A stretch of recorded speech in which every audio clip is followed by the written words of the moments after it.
Hello friends, welcome back to my channel. मैं हूं अलका और आप देख रहे हैं इजी कॉन्वर्स। तो हमने ईवीएस की सीटेट की क्लासेस स्टार्ट कर दी है। तो आज है हमारा सेकेंड डे लेक्चर का। तो आज हम जो करने वाले हैं वो है प्रीवियस ईयर क्वेश्चंस देखेंगे, जो भी टॉपिक हमने कवर किया है। जैसे कि लास्ट क्लास में हमने देखा था ईवीएस में जो है टॉपिक वाइज बच्चों को नहीं पढ़ाया जाता है। कैसे पढ़ाया जाता है, थीम वाइज को सब्जेक्ट में डिवाइड किया गया है। ठीक है, तो उससे रिलेटेड चलिए आज हम अपना क्वेश्चंस करते हैं।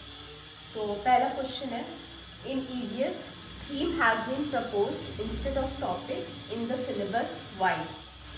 आंसर है to enhance the environmental comprehension of the learners, for developing connected and inter related understanding of issue of the learners local environment. यानी कि बच्चों को ये बताने के लिए, एक कनेक्शन दिखाने के लिए, किससे, एनवायरनमेंट से और जो भी वो डेली लाइफ में कर रहा है।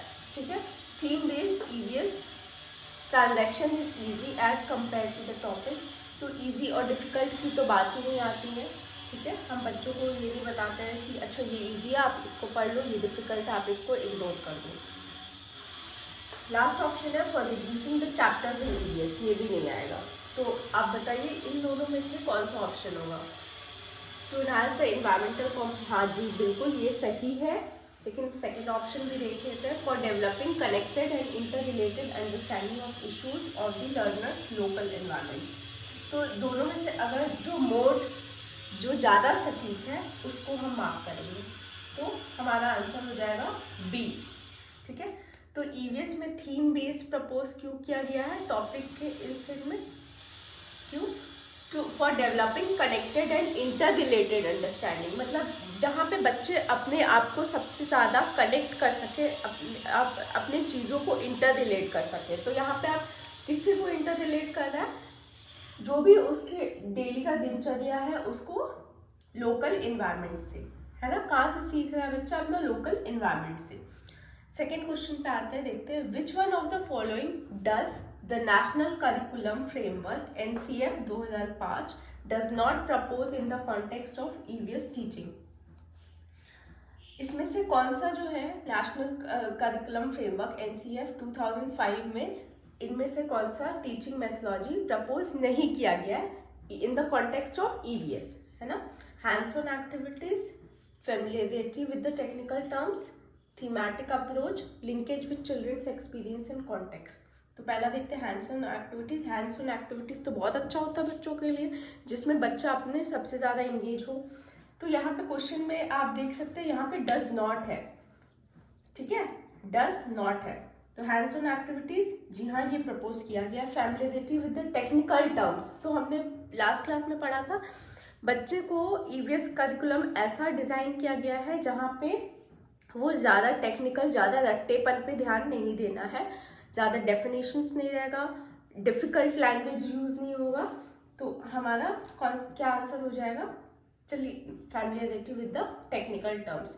थीमेटिक अप्रोच बिल्कुल ये वाला तो है ही, हमने देख लिया है कि इंस्टेड ऑफ टॉपिक्स क्या होता है, थीम्स होता है। Linkage with children's experience and context, जी हाँ बिल्कुल, जहाँ पे बच्चे अपने आप को सबसे ज़्यादा रिलेट कर सकते, है ना, जहाँ पे वो सबसे ज़्यादा अपने आप को चीज़ों को एक्सपीरियंस कर सकते हैं, है ना।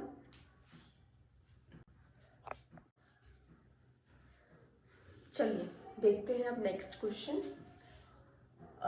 NCF 2005 does not recommend any prescribed curriculum in class 1 and 2. The most appropriate reason for this is, मतलब कि क्लास 1 और 2 में आप देखते हैं कि ईवीएस टेक्स्ट बुक नहीं होता है, तो इसकी क्या रीज़न है।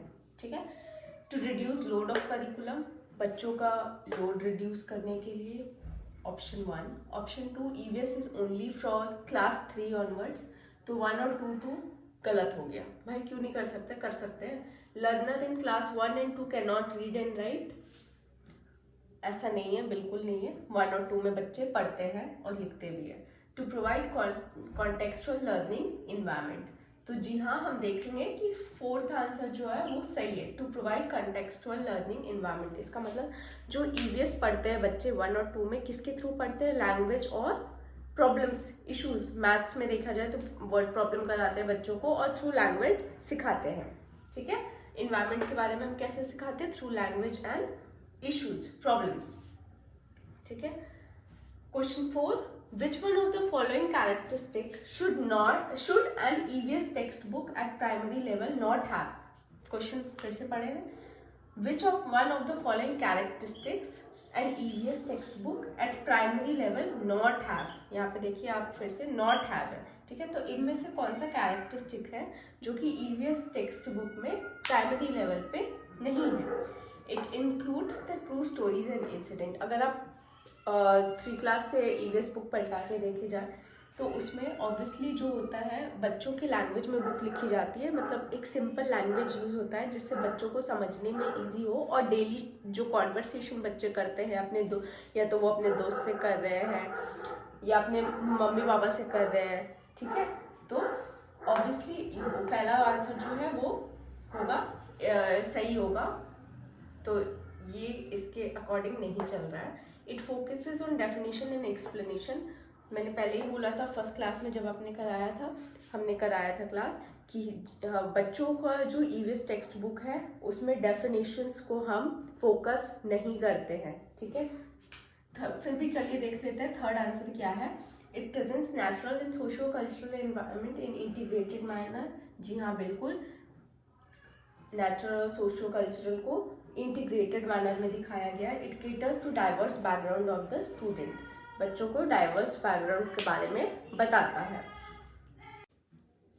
चलिए देखते हैं अपना last question. Which one of the following should be the most important aspect of EVS teaching eight primary level? मतलब कौन सा सबसे इम्पॉर्टेंट एस्पेक्ट होना चाहिए जब हम एक छोटे बच्चों को EVS पढ़ा रहे हैं? Conducting activities and developing skills, बिल्कुल सही। फिर भी चलिए आगे और ऑप्शंस देख लेते हैं। अचीविंग सक्सेस इन असेसमेंट, तो जी नहीं, हमारा फोकस कभी ये नहीं होना चाहिए कि बच्चा कितना सक्सेस अचीव कर रहा है असेसमेंट में, बल्कि ये होना चाहिए कि बच्चा कितना सीख रहा है ना, और बच्चा कहाँ सबसे ज़्यादा अपने आप को एंगेज कर पा रहा है, अपने आप को रिलेट कर पा रहा है। तो सेकेंड ऑप्शन तो बिल्कुल गलत है। थर्ड ऑप्शन देखते हैं, understanding basic concept of science.